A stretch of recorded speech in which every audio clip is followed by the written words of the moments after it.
What's happening, people? Back with another reaction, back with some more Dead Can Dance from the album Aion 1990. Thank you again to Vera.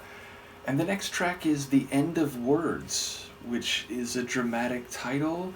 I wonder if this could relate to experiences, feelings, or states of mind that words fail to characterize sufficiently. The idea that no matter the semantics, the visceral, ephemeral experience of something is beyond that, and thus the end of words to characterize some feeling or experience.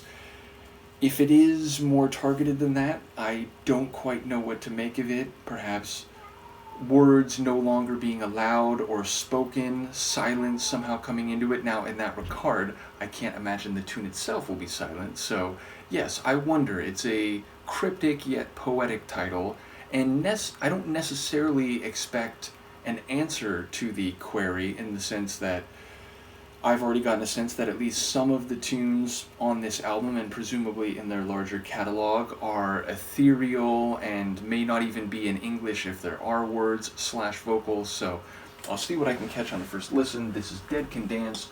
The tune is The End of Words, and it's from their 1990 album Aion. I still don't know if I'm saying that right, to be fair.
So a short one, like 2 minutes, maybe? Probably not even that.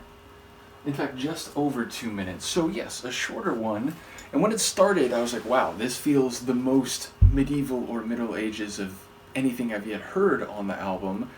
And for the first few moments, it sounded like chant, or I was going to say it has the characteristics of chant. It very quickly turned polyphonic, and in a most strict definition of the term chant as it relates to, music of medieval Europe, it can't be polyphonic, it has to be monophonic. So yes, now at first the polyphony was very slight. It was, the melody was essentially the same, but they were slightly not at the same point, like in terms of the actual note, or like the timing still seemed the same. But then as it went on, like the middle and beyond, there definitely was like overt multi-line polyphony. But yes, very beautiful. I don't think that was English, so I don't think I have any answer to my speculations about the title. But yes, very beautiful, very reflective. Again, I went through a history of classical, or a history of Western music class when I was an undergrad, and we used as our main source of music for listening and analysis and so on.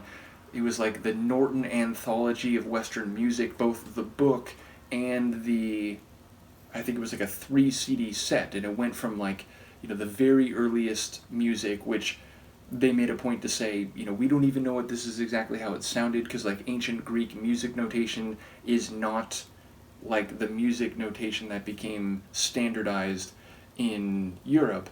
But yes, on through like early Middle Ages and the sacred music of medieval period and chansons and all sorts of music leading up to the very early 20th century, I think is where the class stopped. And I think there was a separate class for like early 20th music or 20th century music to the present, but I didn't take that course. In any case, it reminds me of a lot of the sacred pieces which were like, liturgical. They were from masses and, formal sacred rites, if you will. This feels like that. Now, again, I don't know what is being said, and maybe the context of it would give some hint as to the meaning of the title of the tune.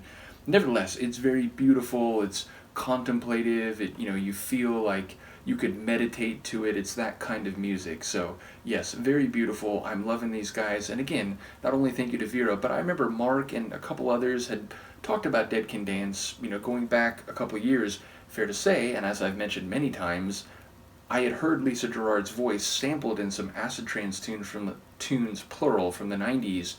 And indeed, when I get to the end of this album, I think I'm going to react to 2 or 3 of them, because I've kind of got them on deck. I have them waiting in the wings, but I figure we'll get to the end of this first album, and before we go to the next chapter in the Dead Can Dance story or journey, I'll give some insight as to where I first heard her voice, which again is clearly she was popular among some hard and acid trance producers of the 90s, because that's where I first was introduced to Lisa Gerrard. In any case, let me know what you think of this, and I will see you next time. Peace.